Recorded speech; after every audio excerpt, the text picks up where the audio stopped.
Salut frères et sœurs, donc écoutez, on mesure l'intimité avec Dieu par rapport aux choses que vous avez reçues avec votre Père Céleste et que vous n'avez pas partagé devant les hommes. Donc, pour vous expliquer que aujourd'hui, les gens, quand ils reçoivent quelque chose de Dieu, ils vont tout le temps en parler avec les frères, ils vont en parler avec les sœurs, ils vont en parler, etc.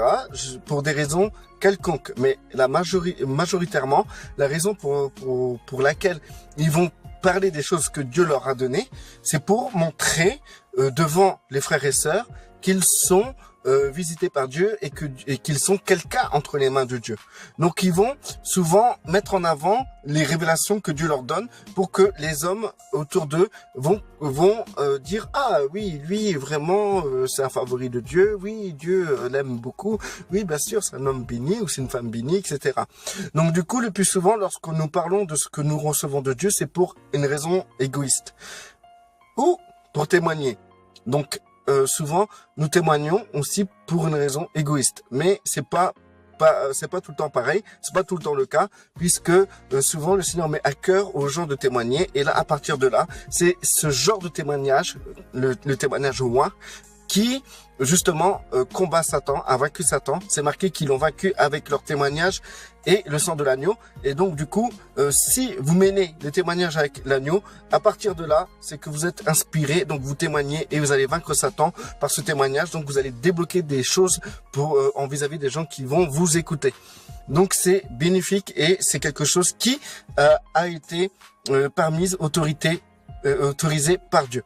Mais le plus souvent, lorsque les gens parlent, c'est pour plus se mettre en avant, plus montrer qu'ils sont bénis, plus montrer qu'ils sont quelqu'un devant Dieu, etc. Bon, ça, si je parle comme ça, c'est vraiment, je parle en général, c'est pas tout le monde pareil, d'accord?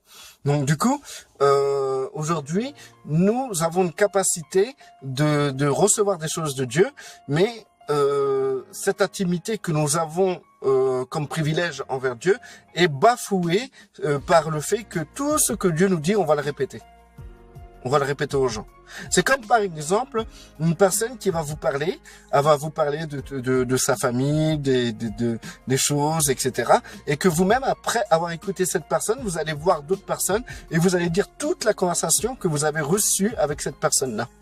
Chose qui était à l'origine intime avec cette personne, eh ben, est devenu public parce que vous en parlez à tout le monde. C'est pareil avec Dieu. Plus vous avez de secrets avec Dieu, plus vous êtes intime avec lui. Plus vous dévoilez tout ce que Dieu vous dit, moins vous êtes intime puisque c'est devenu, ces choses-là, votre communion est devenue publique. Donc, ce que je veux expliquer par là, c'est que nous devons apprendre à avoir des secrets. Nous devons apprendre à se taire. D'accord? Donc si vous voyez que c'est rouge là comme ça, c'est normal, c'est le soleil, il brille un peu. Ça fait orange, mais c'est pas grave. Je suis pas là pour paraître stylé. Du coup, ce que je peux dire, c'est que nous devons avoir la conscience que ce que Dieu nous dit, la plupart des choses, la majorité des choses doivent être entre lui et nous. Entre toi et Dieu. Vous devez pas tout dire à votre environnement. D'ailleurs, c'est ce que Joseph a eu lorsqu'il était enfant. Toutes les choses qu'il a pu avoir avec son père, eh ben, il a été voir ses frères et sœurs pour justement dévoiler cette intimité qu'il avait avec le père, avec son père. C'est un peu l'image, hein. Et du coup, les frères et sœurs ont été jaloux et ils ont spolié, ils ont cassé Joseph à cause de ça. Donc, ce que je peux dire, c'est que il faut voir au fond de nous pourquoi nous n'arrivons pas à garder pour nous cette intimité, ces choses que nous recevons de Dieu et qui nous concernent personnellement, et que nous devons absolument dire aux autres. C'est qu'il y a un problème quelque part, et je pense que la majorité du temps, c'est un problème de reconnaissance. Nous avons besoin de reconnaissance envers les autres. Donc, du coup, ce que je peux vous dire, c'est que c'est à la fois dommage, parce que je peux vous dire que quelqu'un qui a des secrets avec Dieu. Quelqu'un qui dévoile pas ce qu'il vit personnellement avec Dieu, parce que c'est quelque chose d'intime et de personnel, c'est une personne qui a du lourd en lui. On sent qu'il n'est pas comme les autres. On sent qu'il est lourd, qu'il a quelque chose que nous n'avons pas. Imaginez-vous, c'est comme Paul. D'ailleurs, c'est comme Paul. Paul lui-même, il a visité le 3e ciel, d'accord? Et du coup, un ange lui a été mis un ange de Satan lui a été mis comme écharpe dans sa chair, c'est-à-dire pour compliquer sa vie, sa situation, là où il allait travailler en tant qu'apôtre, etc.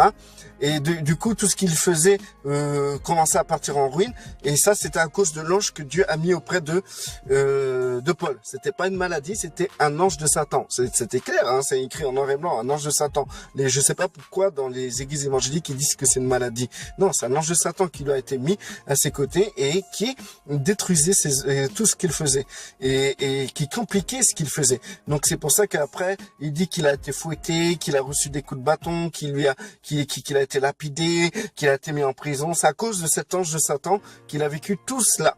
Et aussi, c'est pour ça que dans les églises qu'il a formées et qu'il a créées, il a eu des faux prophètes, et ces faux prophètes ont réussi à retourner, justement, c'est une église naissante contre Paul. Et ça, c'est l'ange de Satan. C'est ça s'en échappe dans la chair. Bon, on n'est pas là pour débattre théologie, mais lisez bien, priez, et vous verrez que c'est clairement ça, puisque tout ce que je vous dis, c'est écrit en noir et blanc et tout dans le chapitre.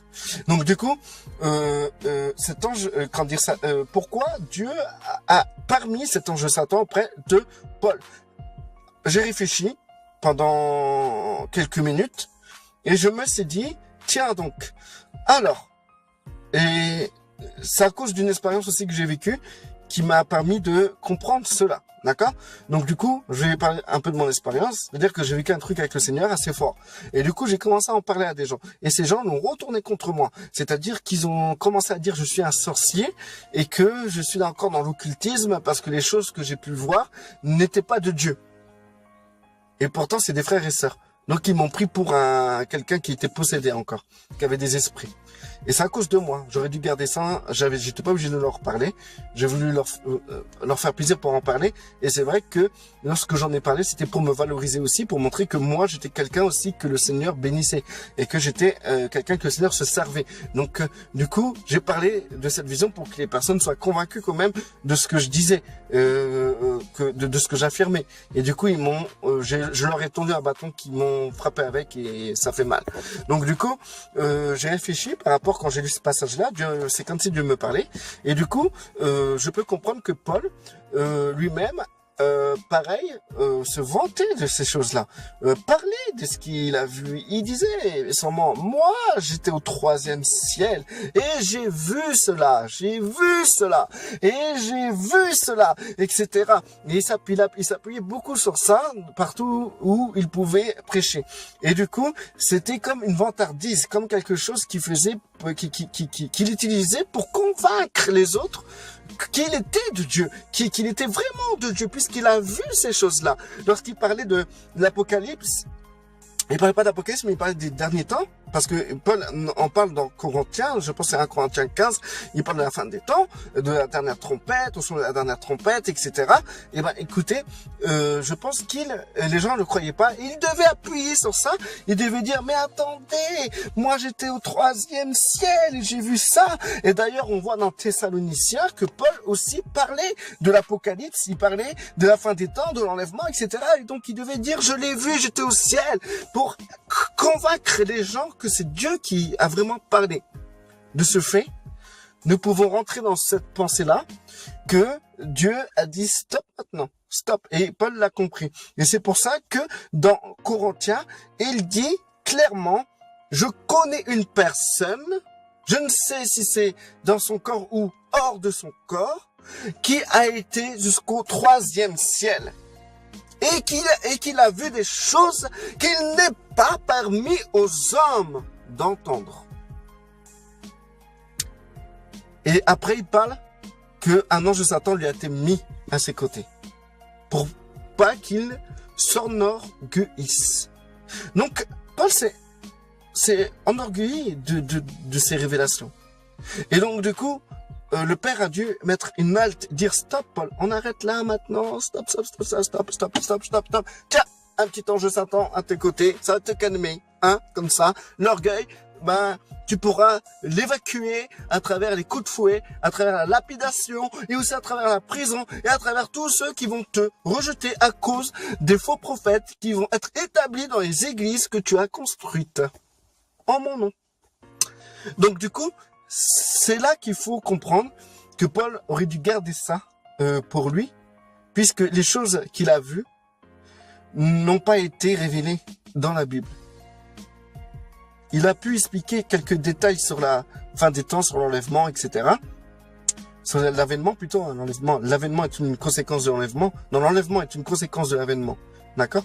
Donc du coup, quoi qu'il arrive, il a justement parlé de 2-3 détails, mais il n'a jamais été aussi précis dans les choses qu'il a vues. C'était entre lui et le Père. C'était quelque chose qui appartenait à Paul seul. C'est tout. On arrête là. Et ça a aidé Paul à continuer à œuvrer pour le Seigneur. Donc du coup, ce que je veux dire, c'est que votre intimité s'évalue par rapport aux choses que vous n'avez pas, que vous avez vécues, que vous avez reçues du Père et que vous n'avez parlé à aucun autre homme. Aucun autre. Même votre femme. C'est entre toi et le Père. Là, nous pouvons évaluer le taux d'intimité. La question est, c'est combien de choses que tu as vécues avec le Seigneur et combien de choses que les êtres humains, tes prochains, ne connaissent pas. Tu évalues, tu fais la soustraction, choses que tu as vécues avec le Seigneur, et tu regardes les choses que les gens ne connaissent pas par rapport à ce que tu as vécu avec le Seigneur. Tu fais une soustraction et tu auras le résultat de ton intimité, le pourcentage de ton intimité avec le Père. Si toutes les choses que tu as vécues avec le Père et que toutes ces choses-là, tu en as parlé aux hommes, le taux de ton intimité reste très bas, puisque, comme je vous l'ai dit, si moi je te parle, frère ou sœur, je te parle là, d'accord? Je te parle de moi, tout ça et tout, je te parle intimement, d'accord? Maintenant, entre nous, il y a une forme d'intimité, puisque je t'ai parlé de mes choses intimes, personnelles, d'accord? Je t'ai révélé des choses sur moi, d'accord? Maintenant, si toi, tu vas parler des choses que je t'ai révélées sur moi à d'autres personnes, c'est plus de l'intimité, on appelle ça de la connaissance publique, des choses, de la révélation publique, parce que d'autres maintenant savent ce que d'autres ne savent pas sur moi. Je sais pas si c'est cohérent ce que j'ai dit à la fin, mais bon, bref. pour vous dire, le secret entre toi et le Père, c'est là où vous pouvez connaître le taux de votre intimité. D'accord? Et aussi, plus vous parlez aux gens, plus les gens vont réagir à ce que vous dites et vont sûrement chercher à vous détruire par rapport à ce que vous dites, comme les frères de Joseph. Voilà. Donc, moi, je t'incite à vouloir des choses, des révélations avec le Père, que le Père parle de lui, se révèle à toi, et que ces choses-là, tu les gardes pour toi. Et ça sera quelque chose, votre petit secret entre toi et le Père. Et là, on pourra dire, ah, lui, c'est un intime de Dieu. Puisqu'il sait des choses que nous ne savons pas sur Dieu. Bien sûr, moi qui te parle par exemple de moi, si je te dis quelque chose que personne d'autre sait, on peut dire que toi, tu es intime avec moi. Tu comprends ce que je veux dire? Maintenant, si tu en parles à quelqu'un d'autre, c'est devenu public. Voilà. Bon, restez bénis et à bientôt.